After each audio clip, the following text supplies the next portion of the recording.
Welcome to our channel. Here you can find only the latest and most up-to-date news from around the world. And before that, please like, subscribe to the channel and click on the bell. Alexei Navalny supporters gather for Valentine's Day vigils. On the photo, young people dance shining their cell phone flashlights in support of jailed opposition leader Alexei Navalny and his wife Yulia Navalnaya near Red Square in Moscow on Sunday. After a crackdown on protests in Russia, allies of Kremlin critic Alexei Navalny encouraged supporters to participate in a more muted form of solidarity and defiance. Supporters of Navalny gathered near their homes and in apartment courtyards for Valentine's Day vigils, an act dubbed "Love is Stronger Than Fear" for the detained opposition leader. They were encouraged to gather outside for 15 minutes and post their participation to social media.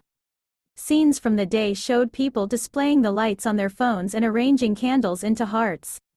Navalny's Twitter account retweeted pictures of supporters gathering across Moscow. Other images on social media showed vigils across Russia, from the eastern Siberian city of Irkutsk to Yekaterinburg near the Ural Mountains and Novosibirsk in western Siberia, Reuters reports. The vigils were small and sporadic compared to the massive recent protests. It's unclear also how many people participated. In other actions Sunday, a few hundred women formed a human chain in Moscow in support of Navalny's wife, Yulia, and other women impacted by the crackdowns. Another 100 formed a chain in St. Petersburg, the Agence France Presse reports. Russian authorities attempted to extinguish the protests, with officials taking to Kremlin-backed TV networks accusing Navalny's allies on acting on not instructions.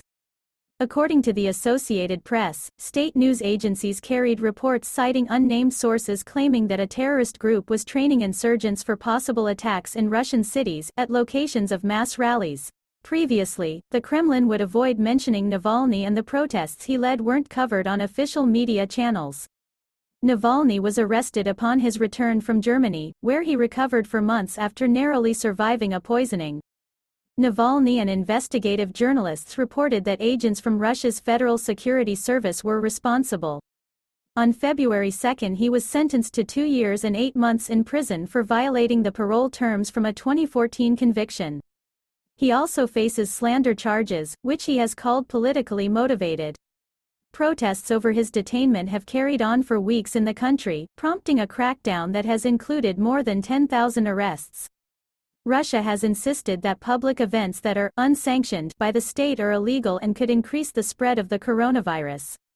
The protests and crackdowns have also added to friction for Russia on the international stage. Russia recently expelled 3 European diplomats after alleging they participated in pro-Navalny demonstrations.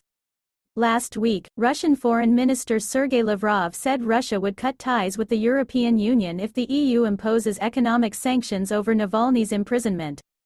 "We don't want to isolate ourselves from global life, but we have to be ready for that. If you want peace, then prepare for war," Lavrov said in the interview, which was posted to a YouTube channel run by Russia's foreign ministry.